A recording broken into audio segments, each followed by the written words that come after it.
이어서 6-2 강의 시작하겠습니다.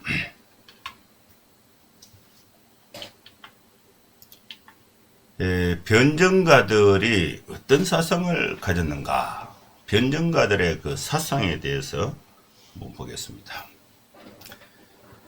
기독교 신앙을 비기독교 세계에 또 특히 박해하고 반대하고 기독교를 공격하는 이교도들, 로마 당국, 또 헬라 철학자들에 대해서 이 기독교의 참 진리를 변호하고 증명했던 이 초대교회의 이 변증가들은 그들의 사상이 어땠는가? 그들의 사상은 교회 안에 있는 교인들에게 복음의 진리를 논리적으로 설명한 것이 아니라 전혀 다른 사상, 전혀 다른 논리 체계, 오히려 기독교의 복음과 논리에 반대하고 폄하하고 공격하는 사람들을 대상으로 기독교를 변호하면서 증명하면서 기독교 진리를 전파하는 그런 역할을 띈 변증가들이었다. 이 변증가들의 이 사상이 말로만 끝나는 것이 아니고 자신들이 갖고 있었던 변증의 내용을 본인들은 또 초대교회 교인들은 신앙생활을 통해서 실천을 하게 되는데 그 실천은 높은 수준의 윤리의 실천이 나타나는 것입니다. 그래서 말과 실천, 말과 행동이 같은 거예요. 그러다 보니까 그것이 증명하고 또 전파하는 능력이 초대교회 변증가들에 의해서 상당히 나타나게 됐다는 것을 알 수가 있습니다. 그러면 이 변증가들은 어떤 사상을 가졌는가? 그리고 이 변증가들이 가졌던 이 사상은 지금의 완성된 정리된 신학의 체계에서 합당한가 봤을 때에 합당한 측면도 있고 그렇지 못한 측면도 있습니다. 그러나 하나님께서 그 시대의 상황에 이 변증가들을 기독교 복음을 변화하고 증명하는데 하나님이 사용하셨고 또 변증가들이 본인들이 갖고 있었던 지식 체계에서 기독교 사상을 비기독교 세계에 전거했던 그런 역할이 있었다는 것을 볼 수가 있습니다. 그러면 이 변증가들의 그 사상을 한번 보겠습니다.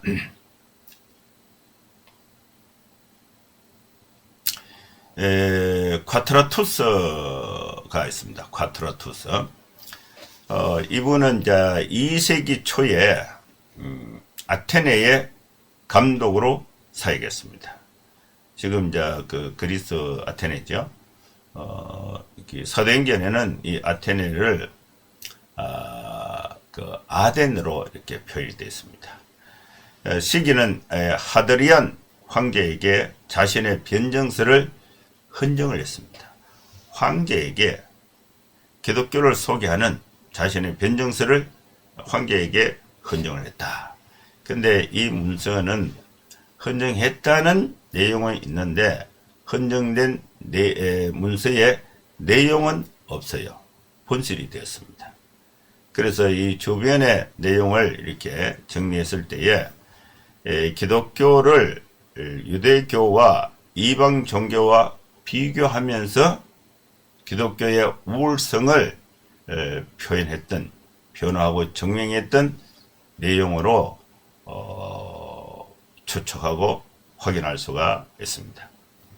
이 헌정했던 변증서를 문서로 남아 있다면은 그 내용을 알 수가 있는데 그 헌정했다는 사실은 있는데 이 내용은 이제 분실이 되어서 기록에 없습니다. 좀 안타까운 내용이죠. 여기서 이제 이 콰트라투스의 그 특징은 하드리안 황제가 기독교를 박해를 하니까 그 박해의 그 칙령을 내리는 황제에게 변정서를 전달했다. 이 대단한 변정의 어떤 그 사건이라고 볼 수가 있습니다. 두 번째 사람은 또 2세기 초에 그 아테네에서 활동했던 아르스티데스입니다. 이분도 이제 이 사람도 하드리안 황제에게 자신의 변정서를 헌정했는데 내용은 분실이 되어서 기록에 남아있지 않습니다. 예, 그 헌정했다 그런 확인은 되는데 어떤 내용인지는 알 수가 없어요. 근데 아리스티데스의 그 변정의 내용은 매우 강한 바울적 특성을 가졌다. 쿼트라투스는 이 기독교를 유대교와 이방 종교와 비교하면서 기독교를 변정했는데 아리스티데스는 이 바울적 특성을 가졌다. 이 바울의 특성은 선교적 특성이에요. 이 바울이 이제 아덴에서 아레오바고 언덕에서 이 도시의 그 사도행전에 나오죠. 알지 못하는 신이라는 그 우상을 보고 이게 내가 알고 있는 신, 너희들이 알지 못하는 신이 바로 하나님이다. 이렇게 해서 기독교 복음을 변호하고 증명하면서 전했던 특지 사람이 바울인데, 바울이 이제 2차 전도 여행 때 이루어졌죠. 매우 강한 바울적 특성을 가진 사람이 아리스티데스입니다. 그 다음에 이제 세 번째는 이제 신앙의 수호자로 알려진 순교자 저스틴입니다. 이 저스틴의 생애는 약 100년에서 165년 사이에 저스틴이 사역을 했는데, 이 저스틴은 이제 팔레스타인 유대 지방이죠. 에베소 소아시아 지방 로마 등지에서 사역을 했습니다. 이 저스틴은 수학 철학을 수업을 받은 자로서 순회하는 평신도 교사였습니다. 이 저스틴이 먼저 기독교 복음을 가진 사람이 아니고 이미 헬라의 철학, 서토아 철학, 그 다음에 아리스토텔레스, 피타고라스 학파, 플라톤 학파를 섭렵을 했습니다. 철학 공부를 많이 했어요. 그러면서 철학적 사고, 철학적 논리, 철학적 사상이 이 저스틴에게 이미 형성이 되어 있습니다. 그 상태에서 성경을 통해서 자신의 종교심을 기독교로 전향했던 사람이 저스틴입니다. 이런 경우에는 이제 이 저스틴이 성경을 통해서 기독교 복음의 진리를 깨닫고 나니까 기독교 복음의 진리를 받아들이는 어떤 수단, 방법은 철학적 사고죠. 서토아 철학에서 일부, 또 서토아 철학의 본질에서, 그리고 아리스토텔레스, 피타고라스, 그 다음에 플라톤, 이의 그 철학의 논리 속에, 논리의 방법을 통해서 성경을 받아들이고 그의 종교심을 기독교로 전향했던 사람이 저스틴입니다. 이 저스틴은 결국 로마의 항거하는 반대자로 지목이 되어서 로마의 그 사령관이었던 루스티쿠스에게 로마에서 참수형으로 사형을 당했습니다. 순교했죠. 그래서 이 저스틴은 순교자 저스틴, 신앙의 수호를 위해서 자신의 신념을 꺾지 않고 복음을 전했던 사람, 순교자로서 저스틴이 유명하게 된 겁니다. 이 저스틴의 그 사상을 보면은요, 개인적으로 말시온을 반대한다. 또 기독교의 교훈과 실천의 진리와 합리성을 지지한다. 로고스 기독론 개념을 발전을 시켰습니다.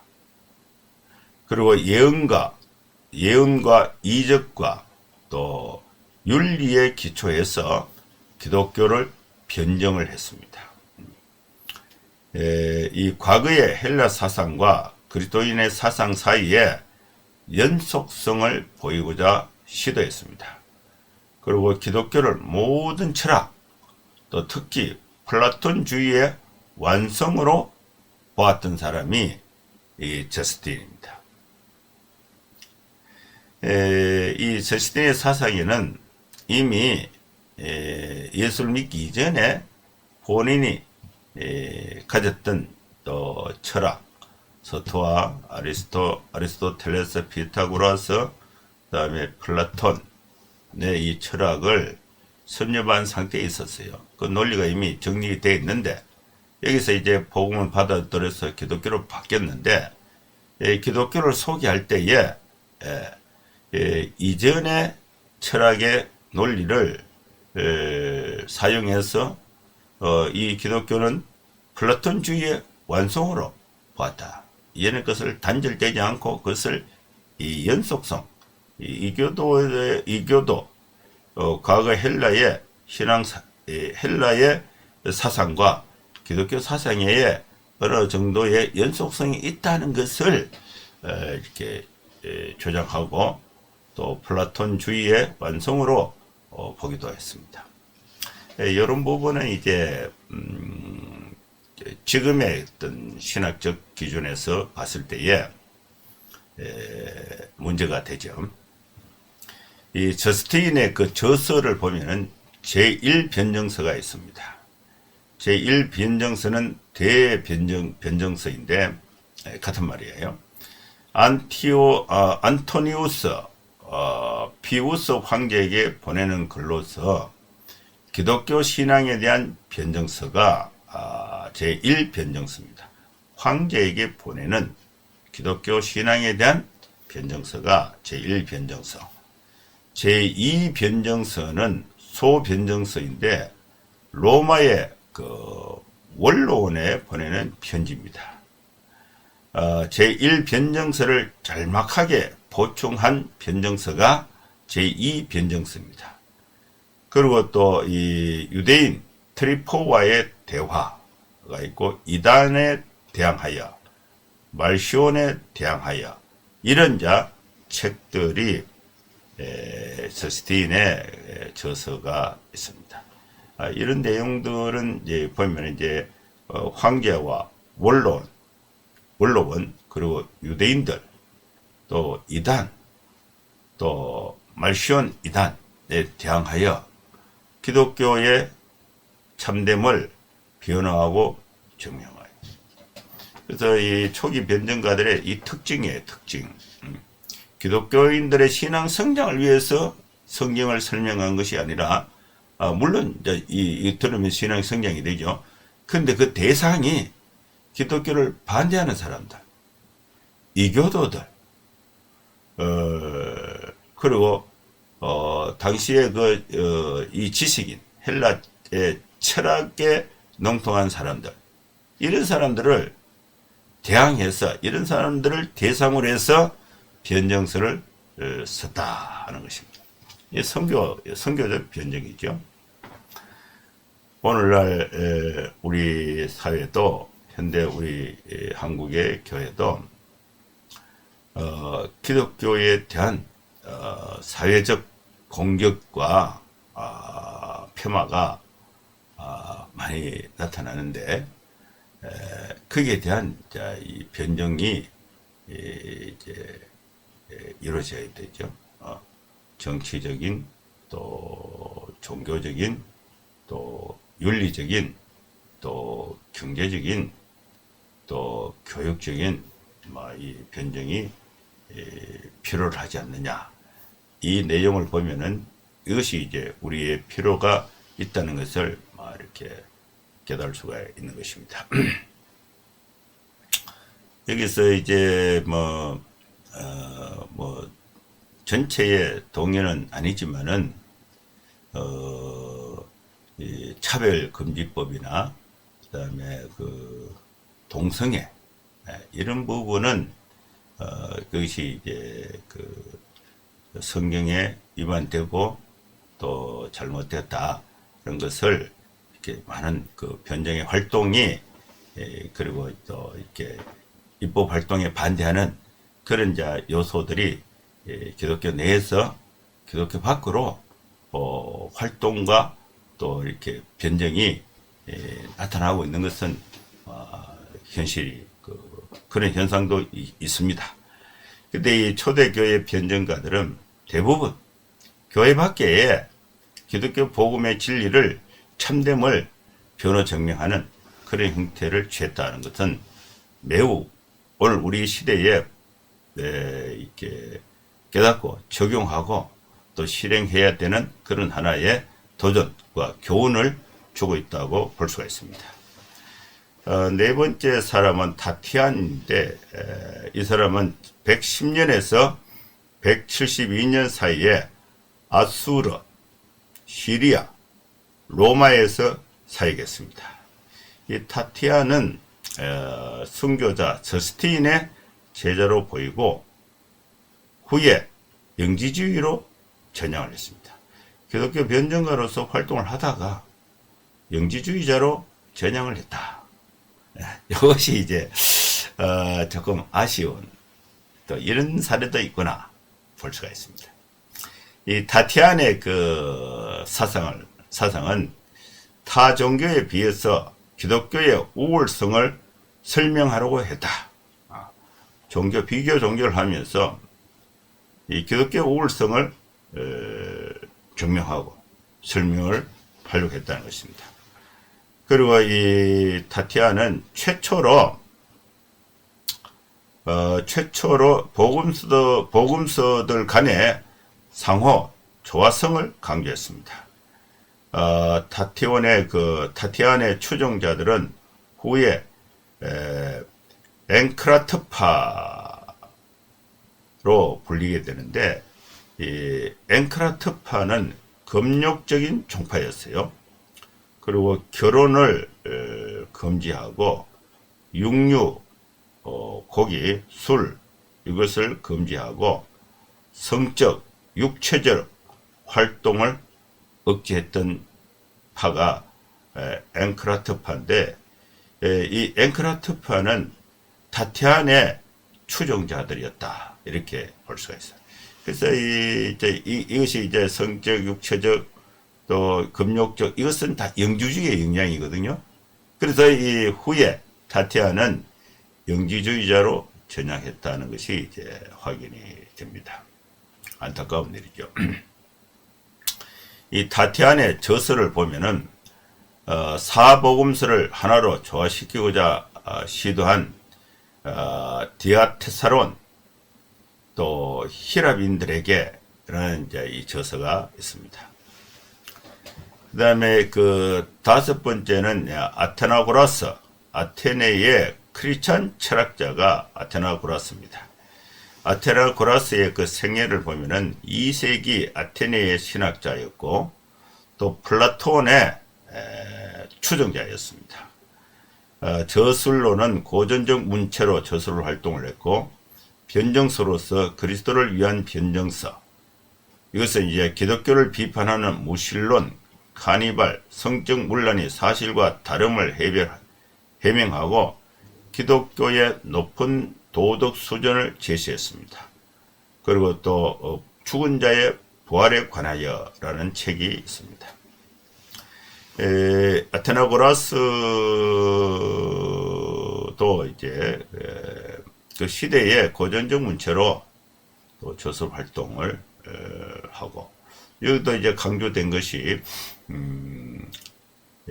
기독교의 높은 도덕 수준 이것이 이제 다른 종교, 다른 사상과 비교했을 때에 영향력 있는 하나의 그 변호 정령의 능력이 됐다 이렇게 볼 수가 있습니다.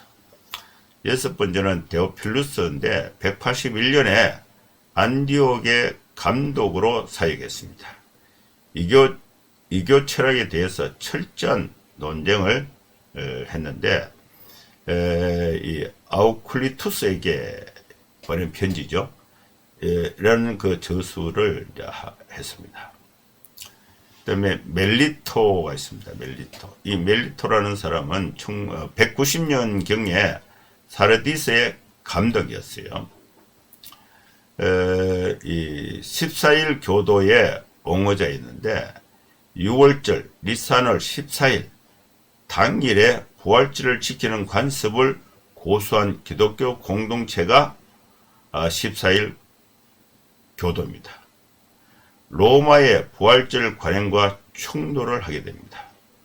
그래서 이 구약에 관한 초기 기독교 저술 목록을 작성했는데 이 멜리토의 저술은 한 20권 정도 있다고 전해지고 있지만은 그 내용은 이렇게 분실되어서 알 수가 없습니다. 헤게시푸스는 유대인 출신으로 시리아 또 그리스 로마 등지에서 사역했던 사람입니다. 헤게시푸스는 이 초대교회의 순수성과 사도적 개성을 입증하기 위해서 초대교회에 관한 자료를 수집하고 또 모든 이단들의 책임을 유대교로 돌렸다. 이게 이제 헤게시푸스의 그 변정의 활동의 내용입니다. 그 다음에 이제 변정가들에 대한 역사적 평가와 공헌에 대해서 한번 보겠습니다.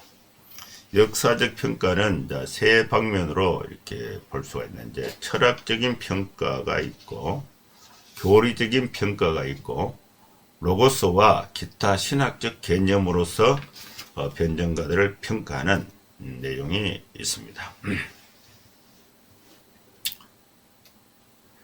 먼저 철학적 평가를 보겠습니다. 유스티누스는 철학자 소크라테스가 기독교에 많은 공헌을 끼쳤다. 그의 가르침을 통해서 기독교가 더 깊은 이해를 도모하게 되었다. 철학적 평가는 이제 이 철학자 소크라테스가 기독교에 공헌을 했다. 그리고 그의 가르침을 통해서 이 기독교의 내용을 더 깊이 이해를 하게 됐다. 철학이라는 논리 체계, 철학이라는 방법이 기독교를 설명하고 소개하고 변호하고 증명하는데 유용한 도구가 되었다. 이것이 이제 철학적 평가가 됩니다. 라틴 교부 터툴리안은 어떻게 말했냐면은 철학을 모든 악의 뿌리라고 비난했습니다. 신앙이 없는 세상 지식은 무익한 것이라고 판단했어요. 근데 이 터툴리안이 형성한 철학적 사고, 또 철학의 기독교 복음의 내용이 없기 때문에 철학을 통해서는 구원을 받을 수가 없어요. 사람들의 사상과 사람들의 삶의 목적을 철학의 내용을 갖고는 올바로 인도할 수가 없습니다. 근데 사람들은 그 당시에 논리는 철학이 세계를 지배하고 있는 상태에 철학은 모든 악의 뿌리라고 비난을 했고, 또 철학 안에 신앙이 없으면은 세상 지식은 무익한 것이다. 이제 아주 명확하게 터툴리안이 이렇게 설명했는데, 그럼 기독교 복음의 진리를 설명하는 방식은 철학적 방식을 통해서 설명을 한다. 이런 부분은 하나의 복음의 진리를 전달하는 방법적 도구로서 철학적 논리가 유익하다고 이렇게 평가할 수가 있습니다. 알렉산드리아의 클레멘트와 오르게는 철학적 평가에 있어서 철학에 대해서 어떻게 말했냐. 고전 철학을 선호했다. 오르게는 하나님, 그리스도 구원에 대한 기독교의 전반적인 가르침을 재해석하는데 플라톤의 개념을 사용했다는 것입니다. 여기 철학적 평가입니다. 그 다음에 이제 교리적 평가를 보면요. 독일의 역사가이며 또 신학자였던 하르낙이 초대교회의 변증가들의 활동을 교리적으로 비판을 하게 되는데 그 비판이 이제 한 세 가지로 요약할 수가 있습니다. 첫째는 이 기독교의 본질을 단순히 합리적인 내용에서만 찾았다. 이것을 비판했어요. 두 번째는 성육신이나 부활과 같은 계시의 객관적 사실들을 자연 계시의 진리를 증명하는 것으로만 평가했고, 또 세 번째는 신앙을 교리로 바꾸었다. 로고스 교리에 기독교의 지적 요소를 부여함으로써 복음을 헬라화시켰다는 것을 이제 교리적 관점에서 초대 변증가들을 이제 비판하는 것을 하르낙이 이제 비판을 하게 됩니다. 그런데 실제적으로 변증가들은 철학적 기초 위에서 자신의 진실을 명확히 규명을 하고 그 합리성을 설명하려고 노력을 했습니다. 이미 자신이 알고 있는 지식, 그 지식을 철학적 기초 위에서 신앙의 진실성을 규명하고 그 합리성을 설명했다. 변증가들이죠. 또 변증가들은 철학을 통해서 충분히 기독교 진리를 찾을 수 있지만 기독교의 계시가 더 우월하다고 주장을 했습니다. 변증가들은 교리 대신 변증에 많은 힘을 기울였다. 기독교를 철학적 용어로 표현을 했고 철학과 신학을 명확하게 구분하지 못했던 사람들이 변증가들의 그 저작과 저술과 활동에서 발견할 수가 있습니다. 철학적 변증은 신학적 한계를 극명하게 드러냈습니다. 표현된 이 계시의 진리와 특히 로고스 교리는 헬라 철학 사상과 혼합이 되었다. 일반 계시와 특별 계시의 구별을 분명하게 하지 못하고 자연 계시와 초자연 계시를 구별하지 못하고 그 이유는 기독교가 모든 합리적인 요소를 다 포용하고 있고 진지한 철학자들이 모든 문제를 해결해 준다고 믿었기 때문에 이런 현상이 나타났다는 것입니다. 세 번째는 이제 로고스와 기타 신학적 개념인데, 이 변증가들이 이제 성경적 로고스관,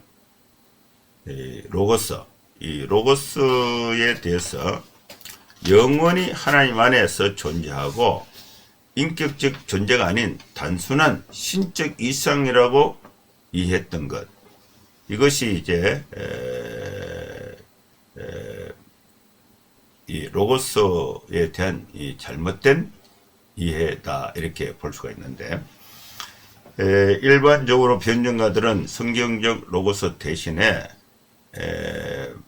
필로처럼 로고스는 영원히 하나님 안에서 존재하였으나 인격적 존재가 아닌 단순한 신적 이성이라고 이해했습니다. 그러나 성경에 따르면은 우주 창조에서 하나님은 자신의 존재로부터 로고스는 말씀을 이제 의미하는데 헬라 철학에 로고스 개념이 있는데 그것을 이제 변증가들이 성경에 말씀이 육신이 되어 우리 가운데 거하시고 하나님이 태초에 말씀으로 천지를 창조하시는데 그 말씀의 개념을 로고스로 표현을 한 것입니다. 그래서 이 하나님은 자신의 존재로부터 로고스를 발생하여 또 로고스 안에 인격적 실존을 주셨습니다. 본질적으로는 로고스는 하나님과 동일하시나 그 인격의 기원을 말하면 비교자가 되는 것입니다. 즉 그리스도는 하나님 안에서 내재하는 신적 이성이고 또 이 신적 이성에게 하나님은 개별적 실존을 주었고 또한 그분을 통해서 하나님은 자신을 계시하게 됩니다. 이제 변증가들의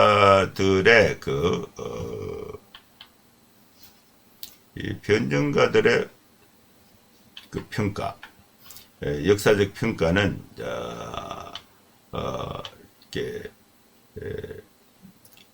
이 로고스와 기타 신학적 개념에서 올바르게 설명하지 못한 그런 평가를 올바르게 설명하지 못한 그런 약점이 있다는 것을 이렇게 평가를 조금 할 수가 있습니다. 성경은 우주 창조에서 하나님은 자신의 존재로부터 로고스를 발생하고 그에게 인격적 실존을 주셨는데 이 변증가들은 이 로고스는 영원히 하나님 안에서 존재하고 인격적 존재가 아닌 단순한 신적 이성이라고 이해한 점, 이것이 이제 잘못 이해한 측면을 평가할 수가 있습니다. 이제 이번 강의의 그 결론을 보겠습니다. 초대 교회는 로마의 박해와 이교 사상가들, 이방 종교 등의 도전으로 중대한 시련에 직면하게 됩니다. 초대 교회는 물리적으로, 정치적으로, 또 군사적으로, 신체적으로 박해를 받았습니다. 그 과정에서 순교로 대항하면서 복음을 확장했는데 다른 형태의 박해는 이교 사상가들, 정신적으로 또 이방 종교의 사상, 교리, 논리로 기독교의 약점, 기독교의 허구성을 공격을 받은 거예요. 이런 공격 속에서 로마의 박해에서는 교회 지도자들이 순교로 대항을 했고 또 이교 사상과 이방 종교의 공격으로부터는 논리적으로 변증을 해서 이겨나가는 그런 형태를 취하게 됐다. 그래서 이 변증가들은 기독교에 대한 오해와 편견을 불식하기 위해서 적극적으로 진리를 옹호했습니다. 변증가들은 기독교는 가장 고상하고 탁월한 종교로 우리가 믿고 의지할 신앙의 원천임을 공표하였습니다. 이 초기 기독교는 성장하고 발전하는 과정에서 변증의 도움을 받았다. 그리고 변증가들은 최초로 기독교 조직 신학자로서 평가를 할 수가 있습니다. 이번 주간의 강의는 여기서 이제 마무리를 해야 되는데 초기 변증가들의 역할과 공헌에 대해서 살펴봤습니다. 여러분 수고 많았습니다. 한번 기도하겠습니다. 하나님, 초기 변증가들은 박해 상황과 사상과 또 이교도와 또 타종교의 공격으로부터 복음의 진리를 변호하고 증명하는 논리를 성경에서 찾아서 그 시대 상황에 설명을 했습니다. 하나님 아버지, 공가가 있습니다.